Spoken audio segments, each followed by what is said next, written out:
ಹೇಳಿಕೆಯನ್ನ ಕೊಟ್ಟಿದ್ದಾರೆ. ಹಿರಿಯೂರಿನಲ್ಲಿ Congress JDS fight ಇದೆ. ಹೀಗಾಗಿ ಹಿರಿಯೂರು ಟಿಕೆಟ್ ಜೆಡಿಎಸ್ಗೆ ಕೊಡಬೇಕು. ಟಿಕೆಟ್ ಫೈನಲ್ಗೆ ಸಮಿತಿ ರಚನೆ ಮಾಡಿದ್ದೀವಿ. ಹಿರಿಯೂರಿನಿಂದ ಕುಮಾರಸ್ವಾಮಿ ಸ್ಪರ್ಧಿಸಲ್ಲ. ಸ್ಥಳೀಯ ಮುಖಂಡರಿಗೆ ಟಿಕೆಟ್ ಅನ್ನು ಕೊಡ್ತೀವಿ. ಜೆಡಿಎಲ್ಪಿ ನಾಯಕ ಸುರೇಶ್ ಬಾಬು ಹೇಳಿಕೆಯನ್ನ ಕೊಟ್ಟಿದ್ದಾರೆ.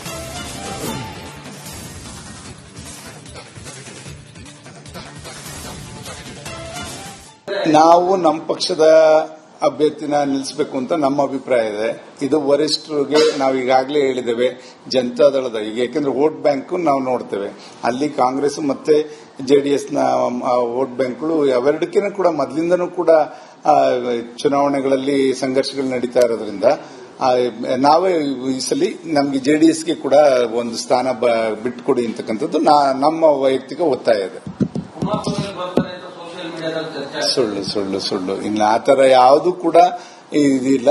ಖಂಡಿತ ನಾವು ಹಿರಿಯೂರ್ದು ಕೂಡ ಮೊನ್ನೆ ಕಳೆದ ವಾರ ಸಭೆನೂ ಕೂಡ ಮಾಡಿದ್ವಿ. ಎಲ್ಲಾ ಮುಖಂಡರುಗಳು ಕೂಡ ಒಟ್ಟಾಗಿ ಕೂತ್ಕೊಂಡು 10 ಜನದ ಒಂದು ಸಮಿತಿನೂ ಕೂಡ ಮಾಡಿ ಅದರಲ್ಲಿ ನೀವೆಲ್ಲ ಒಂದು ತೀರ್ಮಾನ ಕೊಡಿ, ನೀವು ಹೇಳಿದ ರೀತಿಯಲ್ಲಿ ಅಭ್ಯರ್ಥಿ ಹಾಕೋಣ ಅಂತಕ್ಕಂಥದ್ದನ್ನ ನಮ್ಮ ವರಿಷ್ಠ ಈಗಾಗಲೇ ಅಲ್ಲಿಯ ಎಲ್ಲ ಒಂದು ಕಾರ್ಯಕರ್ತರಿಗೆ ಮುಖಂಡರನ್ನ ಹೇಳಿದ್ದಾರೆ.